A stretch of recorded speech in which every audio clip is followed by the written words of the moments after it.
எல்லாருக்கும் வணக்கம். தமிழ்நாட்டில் முதல்வருக்கு பாதுகாப்பு இல்லையா அப்படின்ற மாதிரி ஒரு கேள்வி நேரத்துலேருந்து போயிட்டு இருக்கு. அப்படி நம்ம இந்த விளாத்திக்குளம் எம்எல்ஏவை அரெஸ்ட் பண்ணாமல் விட்டுட்டாங்கன்னா தமிழ்நாட்டில் முதல்வருக்கே பாதுகாப்பு இல்லைன்றதான் அர்த்தம். அதனால் இந்த விளாத்திக்குளம் எம்எல்ஏவை அரெஸ்ட் பண்ணது ரொம்ப நியாயமான ஒரு விஷயம்.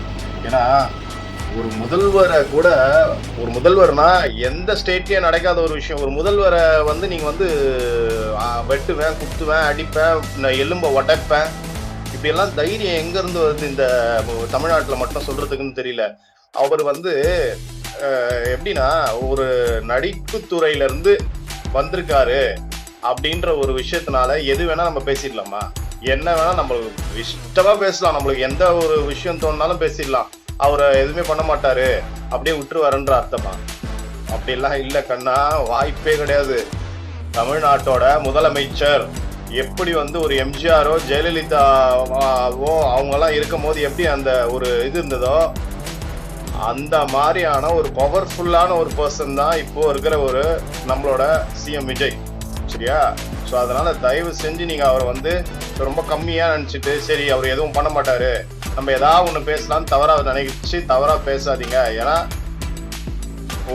அவருக்கு என்ன மரியாதை கொடுக்கணுமோ அதை கொடுங்க. சரியா? அதுதான் கரெக்டான ஒரு விஷயம். நீங்க அவருக்கு மரியாதை கொடுக்காம தேவையில்லாத ஒரு செயல் செய்யறது இந்த தமிழ்நாட்டுக்கு எதிராக நீங்க பண்ற மாதிரி. சரியா? அதுல அந்த எம்எல்ஏ பேசும்போது என்ன பேசுறாருன்னா, மானங்கட்ட தமிழ்நாடு அப்படின்றாரு.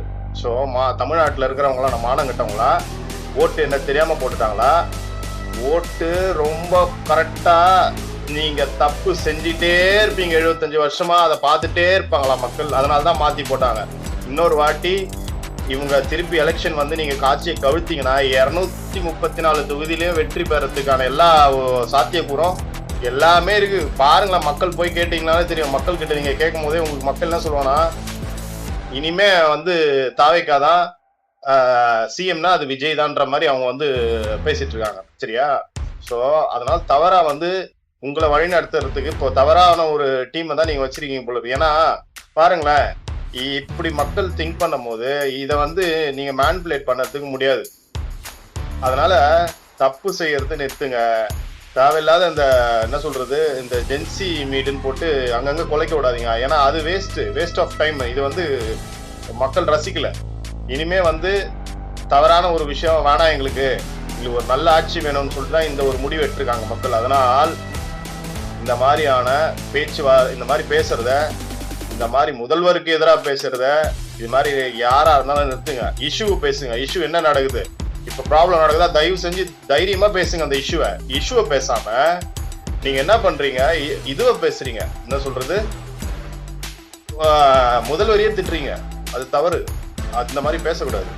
சரியா? எந்த ஊர்லயும் இந்த அளவுக்கு இந்த மாதிரி முதல்வரையே திட்டக்கூடிய அளவுக்கெல்லாம் யாரும் விட மாட்டாங்க. ஆனா நம்ம ஊர்ல மட்டும் தைரியமா பேசுறீங்க, முதல்வரையே திட்டுறீங்க. சரியா? இது இங்க இல்ல, இன்ஸ்டாகிராம்ல பாக்குறோம். இந்த மாதிரி எல்லாம் ஒரு விஷயம்லாம் நடந்துச்சுன்னா மிகவும் கடுமையான நடவடிக்கை எடுக்கணும். சரியா? ஏன்னா ஒரு நடவடிக்கை எடுக்கக்கூடிய இடத்துல இருக்கிற ஒரு பர்சனை எப்படி நீங்க திட்டலாம்? அது இந்த ஆட்சியில இல்ல, எல்லா ஆட்சிலையும் அவங்க இஷ்யூ பேசுங்க. இஷ்யூல என்ன நடக்குது, என்ன பிரச்சனை எல்லாத்தையும் பேசுங்க. ஆனா திட்டாதீங்க யாரையுமே.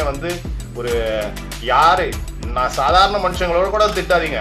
சாதாரண ஒரு மனுஷங்களா இருந்தா கூட அவங்களோட மனசு எப்படி இருக்குதுன்றத பார்த்து நடந்துக்கிறோம். தவறா எல்லாரையும் திட்டுறது, அவங்கள கேவலமா பேசுறது, இதனால எந்த காலத்திலயும் ஆட்சியை பிடிக்க முடியாது. எந்த காலத்திலயும் யாருக்கிட்டையும் நல்ல பேரு சாதாரண வாழ்க்கையில வாழும்போது கூட இது கிடைக்காது யாருக்கும். உங்களுக்கு ஒரு விஷயம் பிடிக்கலையா, இந்த இஷ்யூவை என்ன சொல்லுங்க, வச்சு தள்ளி போங்க. இல்ல இஷ்யூவை பத்தி பேசுங்க. சரியா? ஒரு ப்ராப்பரான ஒரு விவாதத்தை எடுத்து வைங்க. அதை விட்டுட்டு தப்பா ஒருத்தரை பேசுறது, கேரக்டர் அசாசினேட் பண்றது, இதெல்லாம் எந்த ஒரு பிரயோஜனமும் கிடையாது. எங்கேயுமே பிரயோஜனம் கிடையாது. இப்ப ரொம்ப தெளிவா மக்கள் ஆயிட்டாங்க. சரியா?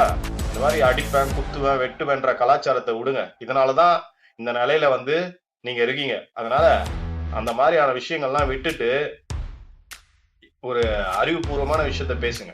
சரியா? நன்றி, வணக்கம். மேற்கொண்டு நம்ம சேனல்ல வர எல்லா விதமான ஒரு ப்ராப்பரான ஒரு விஷயத்தை எடுத்து பேசணும்னு பாக்குறோம். அதுக்கான டைம் கிடைக்க மாட்டுது. ஸோ ஆனாலும் இப்போ வந்து எல்லாத்தையும் பேசுறதுக்கான விஷயங்கள் ஆரம்பிச்சிட்டோம். அதனால தயவு செஞ்சு சப்ஸ்கிரைப் பண்ணிட்டு பாருங்க, பெல் ஐக்கானை கிளிக் பண்ணிக்கங்க, லைக் போடுங்க, ஷேர் பண்ணுங்க, உங்களோட சப்போர்ட்டை எங்களுக்கு கொடுங்க. See you all.